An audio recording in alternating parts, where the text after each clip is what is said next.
نحمده ونصلي ونسلم على سيدنا ومولانا محمد رسوله النبي الأمين المكين الحنين الكريم الرؤوف الرحيم. أما بعد فأعوذ بالله من الشيطان الرجيم. بسم الله الرحمن الرحيم. إنما يريد الله ليذهب عنكم الرجس أهل البيت ويطهركم تطهيرا. صدق اللہ العظیم. نہایت ہی واجب القدر ناظرین و حاضرین،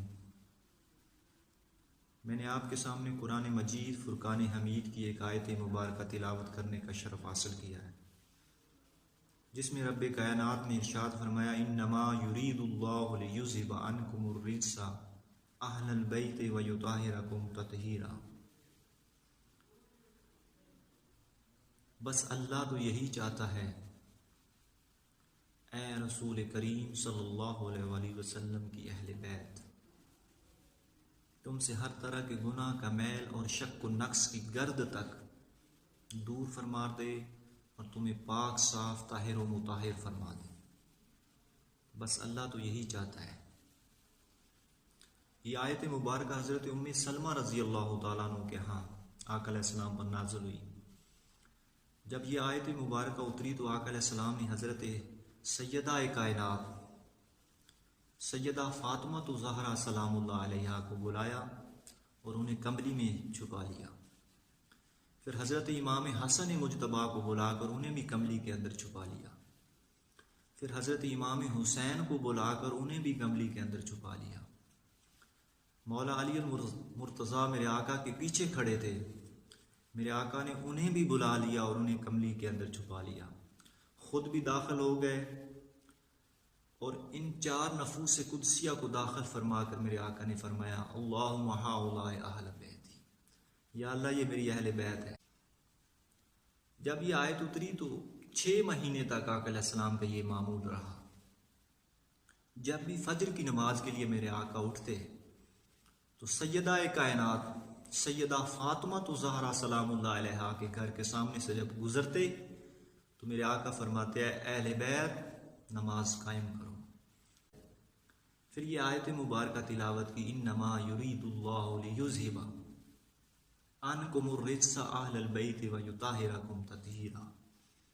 کہ اللہ تو یہی چاہتا ہے کہ اے رسول کریم صلی اللہ علیہ وآلہ وسلم کی اہل بیت، تم سے ہر طرح کے گناہ کا میل اور شک و نقص کی گرد تک دور فرما دے اور تمہیں پاک صاف طاہر و مطہر فرما دے.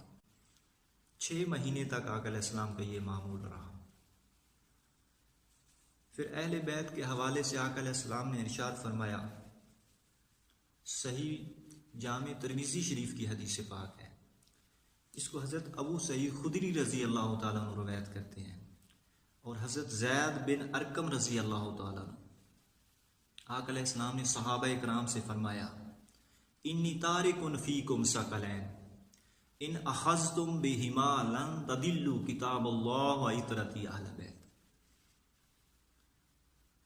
آقا علیہ السلام نے صحابہ اکرام سے ارشاد فرمایا لوگوں میں تمہارے درمیان 2 بھاری چیزیں چھوڑے جا رہا ہوں، اگر تم ان دونوں کو تھامے رکھو گے تو کبھی گمراہ نہیں ہوگے.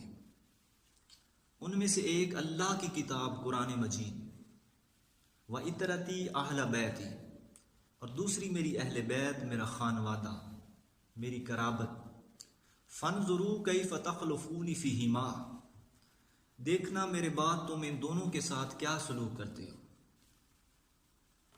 اسی طرح پھر صحابہ اکرام آقا علیہ السلام کی اہل بیت سے محبت کرتے تھے. حضرت عقبہ بن حارث رضی اللہ تعالیٰ عنہ روایت کرتے ہیں، صحیح بخاری شریف کی حدیث پاک، حضرت سیدنا صدیق اکبر رضی اللہ تعالیٰ عنہ گلی میں جا رہے ہیں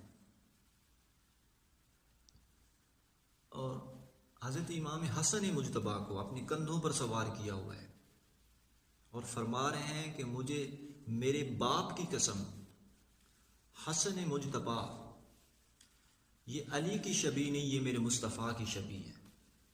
مولا علی المرتضیٰ وہ آپ کے ساتھ تھے، وہ مسکرا پڑے. پھر ایک اور روایت میں آتا ہے کہ حضرت سیدنا صدیق اکبر رضی اللہ تعالیٰ عنہ گلی میں جا رہے ہیں اور ایک کندھے پر حضرت حسن مجتبیٰ کو اور دوسرے کندھے پر حضرت امام حسین کو سوار کیا ہوا ہے، اور فرما رہے ہیں خدا کی قسم حسن اور حسین یہ علی کی شبیہ نہیں، یہ تو میرے مصطفیٰ کی شبیہ ہیں۔ اب سوال پیدا ہوتا ہے کہ حضرت سیدنا صدیق اکبر رضی اللہ تعالیٰ عنہ کے اپنے شہزادے بھی تو تھے، اپنی اولاد بھی تو تھی، مگر اہل علم یہ کہتے ہیں کہ ایسی کوئی روایت نہیں ملتی جس میں یہ ذکر آیا ہو کہ وہ اپنی اولاد کو اپنے کندھوں پر سوار کر کے مدینہ کی گلیوں میں گھومتے ہوں اور اس طرح قسمیں اٹھاتے ہوں۔ صرف حسن اور حسین کو ہی کندھوں پر اٹھا کر مدینہ کی گلیوں میں گھومنا اور یہ قسمیں اٹھانا کیوں؟ اس لیے کہ حسن اور حسین کو میرے آقا کے کندھوں پر سواری کرتے ہوئے صحابہ کرام دیکھتے تھے، اور وہ یہ سمجھتے تھے کہ حب اہل بیت کا تقاضا ہی یہی ہے کہ جس سے میرے آقا محبت کریں اس سے محبت کی جائے۔ پھر اسی طرح حضرت سیدنا صدیق اکبر رضی اللہ تعالیٰ عنہ فرماتے ہیں کہ خدا کی قسم رسول اللہ صلی اللہ علیہ وسلم کی قرابت مجھے اپنی قرابت سے زیادہ محبوب ہے۔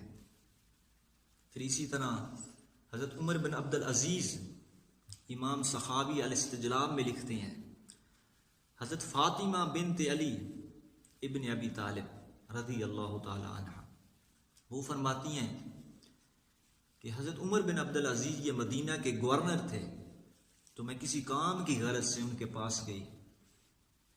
جب انہیں میرے آنے کی اطلاع ہوئی تو وہ اپنا دربار چھوڑ کر میرے پاس آئے اور کہا، اے علی المرتضیٰ کی شہزادی، خدا کی قسم آپ روئے زمین پر رسول اللہ صلی اللہ علیہ وسلم کی اہل بیت ہیں، آپ سے بڑھ کر کائنات کا کوئی گھرانہ مجھے عزیز نہیں، حتیٰ کہ میری اپنی اولاد بھی آپ پر قربان، اور ان سے زیادہ آپ میرے لیے واجب الاحترام ہیں۔ حضرت سیدہ فاطمہ بنت علی فرماتی ہیں، میں جس کام کی غرض سے ان کے پاس گئی وہ کام انہوں نے کیا، مگر آخر پر انہوں نے ایک جملہ کہا، اور یہ وہ جملہ تھا جو حضرت عمر بن عبد العزیز آقا علیہ السلام کے اہل بیت کے ہر شہزادے اور ہر شہزادی سے آپ کہا کرتے تھے۔ وہ جملہ کیا تھا؟ فرمایا کہ وَقَانَ يَطْلُبُ مِنْهُمْ أَنْ يَشْفَعُوا لَهُ فِي سَاعَةِ الْقِيَامَةِ، کہ آپ اہل بیت سے میری یہ درخواست ہے کہ قیامت کے دن میری شفاعت کر دینا، مجھے وہاں بھول نہ جانا، اور وہاں یہ کہنا کہ یہ شخص عمر بن عبد العزیز ہماری نوکری کیا کرتا تھا۔ حضرت عمر بن عبد العزیز سے پوچھا گیا کہ یہ جو بنو ہاشم ہیں ان کے آنے والی نسلیں بھی کیا قیامت کے دن شفاعت کریں گی؟ آپ نے فرمایا ہاں، بنو ہاشم کا بچہ بچہ قیامت کے دن شفاعت کرے گا، اور جس کی وہ شفاعت کرے گا اس کی شفاعت قبول ہوگی۔ تو یہ اہل بیت اطہار کے ساتھ صحابہ کرام کی محبت اور مودت کا چھوٹا سا ایک نمونہ سا۔ واقعہ کربلا کے حوالے سے بعض واعظین اور ذاکرین کی بیان کردہ ایسی تفصیلی جزیات ہیں، ایسے واقعات ہیں جن کی کوئی سند موجود نہیں، مگر اور نہ ہی ان کی صحت پر کوئی بات کی جا سکتی ہے، مگر اس کا یہ ہرگز مطلب نہیں ہے کہ آپ صحیح واقعہ کربلا کو اور اس تمام تفصیلات کو صرف اسی چیز کا بہانہ بنا کر آپ اس کا انکار کر دیں۔ یاد رکھیں، واقعہ کربلا، شہادت امام حسین اور اس کی تمام تفصیلات اور یہ ظلم و زیادتی ان امور میں سے ہے جن کا ذکر خود تاجدار کائنات صلی اللہ علیہ وسلم نے اپنی حیات مبارکہ میں فرما دیا تھا، جس کی نشاندہی آقا علیہ السلام نے فرما دی تھی، اور یہ احادیث صحیحہ میں موجود ہے۔ امام بخاری کو لیں، صحیح بخاری کو اٹھائیں، امام بخاری نے صحیح بخاری میں ایک باب قائم کیا ہے، باب قول النبی صلی اللہ علیہ وسلم ہلاک امتی علی یدی اغیلمۃ صفحاء، کہ بنو امیہ کے بے وقوف لونڈوں کے ہاتھوں میری امت کی ہلاکت ہوگی، یہ باب قائم کیا۔ اس کے نیچے پھر ایک حدیث لائے ہیں حضرت عمرو بن یحییٰ بن سعید سے، وہ فرماتے ہیں کہ میں نے اپنے دادا سے سنا، میرے دادا نے کہا کہ میں مدینہ میں مسجد رسول میں حضرت سیدنا ابو ہریرہ رضی اللہ تعالیٰ عنہ کے پاس بیٹھا ہوا تھا اور مروان بھی وہیں بیٹھا ہوا تھا. تو حضرت ابو ہریرہ رضی اللہ تعالیٰ عنہ نے فرمایا کہ میں نے صادق و مصدوق نبی کو یہ فرماتے ہوئے سنا کہ آقا علیہ السلام نے فرمایا ہلاکت امتی علی یدہ غلمت من قریش، کہ قریش کے 9 عمر چھوکروں کے ہاتھوں میری امت کی ہلاکت ہوگی. قریش کے 9 عمر چھوکروں کے ہاتھوں. فقال مروان لعنت اللہ علیہم، اس وقت تو مروان نے کہا کہ لعنت ہو ان 9 عمر چھوکروں پر. مگر اس پر حضرت ابو ہریرہ رضی اللہ تعالیٰ عنہ نے فرمایا کہ اگر تو چاہے تو ان کے خاندان سمیت میں ان کے نام بھی بتا سکتا ہوں. پھر یہی حدیث امام بخاری کتاب المناقب میں لائے ہیں. حضرت ابو ہریرہ رضی اللہ تعالیٰ عنہ فرماتے ہیں کہ میں نے صادق و مصدوق نبی کو یہ فرماتے ہوئے سنا. آقا علیہ السلام نے فرمایا ہلاکت امتی علی یدہ غلمت من قریش، کہ قریش کے 9 عمر چھوکروں کے ہاتھوں میری امت کی ہلاکت ہوگی. قریش کے 9 عمر چھوکروں کے ہاتھوں میری امت کی ہلاکت ہوگی. جب یہ حدیث حضرت ابو ہریرہ رضی اللہ تعالیٰ عنہ نے مروان کے سامنے بیان کی تو اس وقت اس نے تعجب کا اظہار کیا کہ کیا قریش میں بھی ایسے 9 عمر چھوکرے ہوں گے، کیا ان کے ہاتھوں؟ مگر اس پر حضرت ابو ہریرہ رضی اللہ تعالیٰ عنہ نے فرمایا اگر تو چاہے ان شئت ان اسمیہم بنی فلان و بنی فلان، اگر تو چاہے تو میں ان میں سے ہر ایک کا نام بھی بتا سکتا ہوں کہ وہ فلاں فلاں کے بیٹے ہیں. امام حافظ ابن حجر اسقلانی وہ لکھتے ہیں کہ جن چھوکروں کا ذکر تاجدار کائنات صلی اللہ علیہ وسلم نے کیا غلمت من قریش، ان چھوکروں میں پہلا شخص یزید تھا.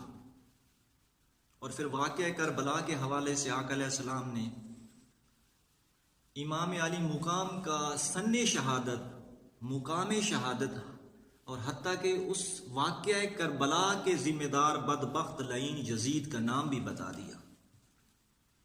واقعہ کربلا کا کے حوالے سے سن شہادت کی نشاندہی فرماتے ہوئے آقا علیہ السلام نے ارشاد فرمایا، المعجم الکبیر امام طبرانی کو کوٹ کر رہا ہوں.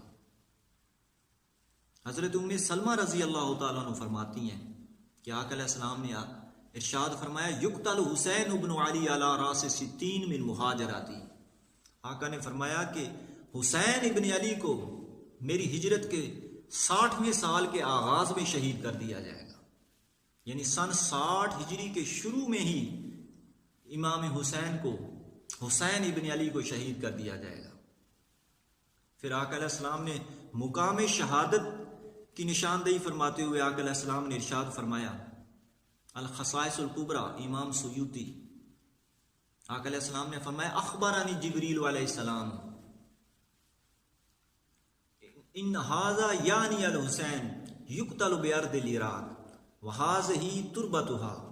آقا علیہ السلام نے ارشاد فرمایا کہ مجھے جبریل امین نے خبر دی، کہا کہ اس حسین کو عراق کی سرزمین پر شہید کر دیا جائے گا، اور یہ وہاں کی مٹی ہے. آقا علیہ السلام کو وہاں کی مٹی عطا کی گئی.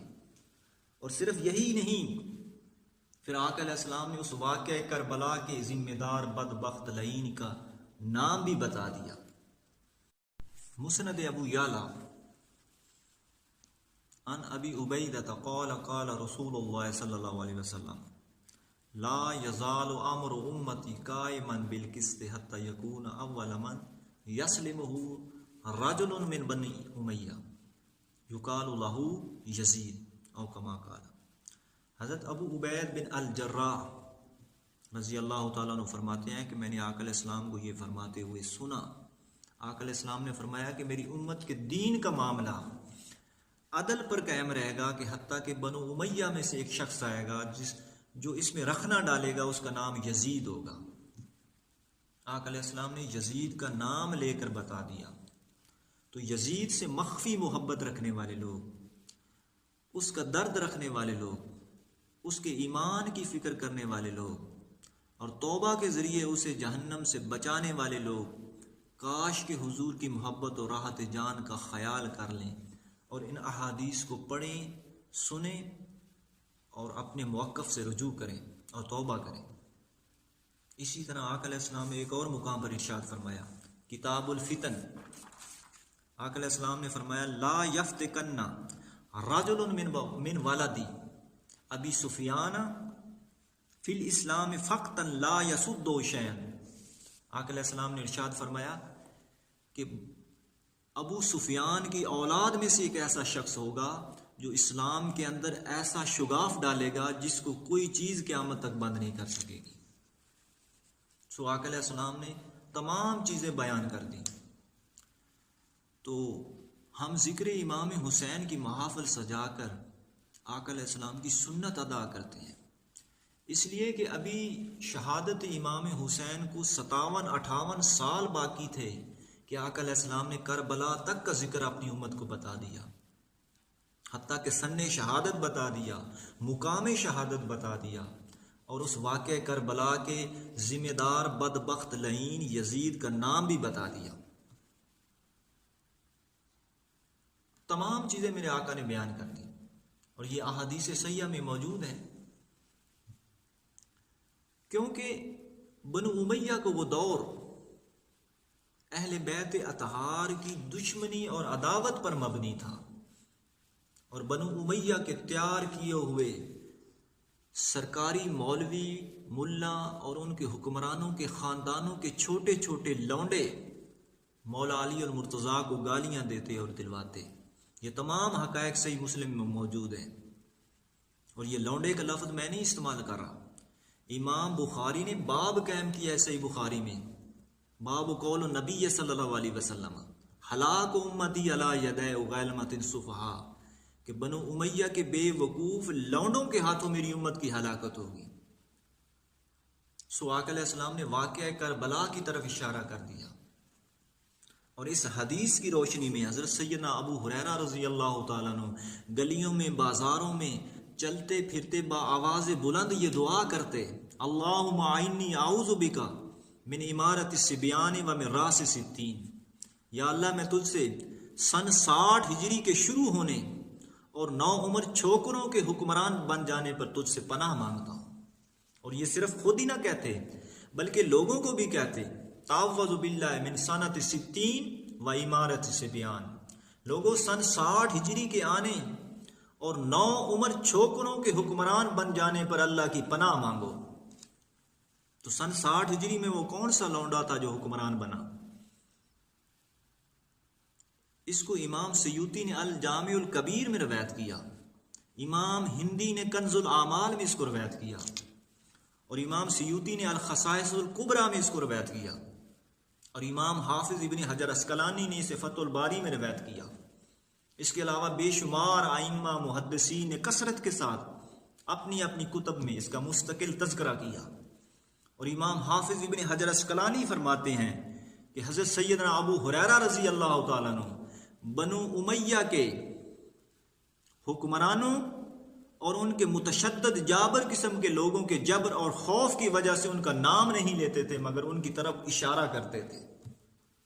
وَيُشِيرُ إِلَى خِلَافَةِ يَزِيدِ بن معاویہ، امام حافظ ابن حجر عسقلانی فرماتے ہیں کہ وَيُشِيرُ إِلَى خِلَافَةِ يَزِيدِ بن معاویہ، حضرت ابو ہریرہ رضی اللہ تعالیٰ عنہ یہ کہہ کر یزید ابن معاویہ کی حکومت کی طرف اشارہ کرتے، لِأَنَّهَا كَانَتْ بِسَنَةِ 60 من الہجرہ، کیونکہ سن 60 ہجری میں ان کا دور حکومت شروع ہو گیا۔ اور امام حافظ ابن حجر عسقلانی فرماتے ہیں کہ وَاسْتَجَابَ اللَّهُ دُعَاءَ أَبِي هُرَيْرَةَ فَمَاتَ قَبْلَهَا بِسَنَةٍ، آپ فرماتے ہیں کہ اللہ تعالیٰ نے حضرت ابو ہریرہ رضی اللہ تعالیٰ عنہ کی دعا کو اللہ نے قبول کر لیا، اور سن 59 ہجری میں یعنی سن 60 ہجری کے شروع ہونے سے 1 سال قبل اللہ نے انہیں دنیا سے اٹھا لیا، ان کی وفات ہو گئی۔ اور سن 60 ہجری میں وہ کون سا چھوکرا تھا؟ امام حافظ ابن حجر عسقلانی فرماتے ہیں کہ سن 60 ہجری میں یزید پہلا چھوکرا تھا جو حکمران بنا، پہلا لونڈا تھا، پہلا خائن تھا، پہلا دہشت گرد تھا، حضور کی دین کی قدروں کو پامال کرنے والا تھا، حرمت رسول کا دشمن تھا، حرمت اہل بیت کا دشمن تھا، اہل بیت کا خون بہانے والا تھا، اور حرمت کعبہ کا دشمن تھا، حرمت مکہ کا دشمن تھا، حرمت مدینہ کا دشمن تھا، اور حرمت مسجد رسول کا دشمن تھا۔ امام سیوطی فرماتے ہیں کہ جب اہل مدینہ نے یزید کی بیعت توڑ دی تو اس نے 27,000 کا لشکر بھیج کر مدینہ تو رسول کو پامال کیا اور تاخت و تاراج کیا، اور اس نے مسلم بن عقبہ کو حکم دیا کہ اگر تم مدینہ کو فتح کر لیتے ہو تو 3 دن تک تم پر مدینہ حلال کرتا ہوں، جو چاہے کرو۔ سو اس کے ظلم کی وجہ سے 10,000 مسلمان شہید ہوئے، جس میں 300 صحابہ کرام تھے، 700 قرآن کے قاری تھے، اور 300 ایسی عورتیں تھیں جو بغیر خامن کے حاملہ ہوئیں۔ پھر اس نے حرمت مسجد رسول کو پامال کیا، مسجد نبوی میں اس نے گھوڑے، اونٹ اور کھچر باندھے، اور اذان 3 دن تک معطل رہی، اور ریاض الجنہ خون سے بھر دیا۔ یہ تمام چیزیں اس یزید کے یہ کارنامے تھے۔ میرے آقا نے ارشاد فرمایا تھا، حدیث پاک میں ہے، میرے آقا نے ارشاد فرمایا، جو اہل مدینہ کو خوف زدہ کرے، جو اہل مدینہ کو خوف زدہ کرے،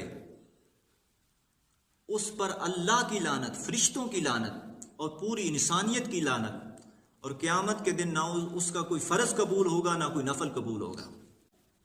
پھر آقا علیہ السلام نے ایک اور مقام پر ارشاد فرمایا، جو اہل مدینہ سے زیادتی کا ارادہ بھی کرے، اللہ تعالیٰ اس کو جہنم میں اس طرح پگھلا دے گا جیسے شیشہ آگ میں پگھل جاتا ہے اور نمک پانی میں پگھل جاتا ہے۔ پھر اس کے بعد یزید نے 3 سال حکومت کی۔ پہلے سال واقعہ کربلا پیش آیا، جس میں اس نے امام علی مقام کو اور خانوادہ رسول کو قتل کیا، شہید کیا۔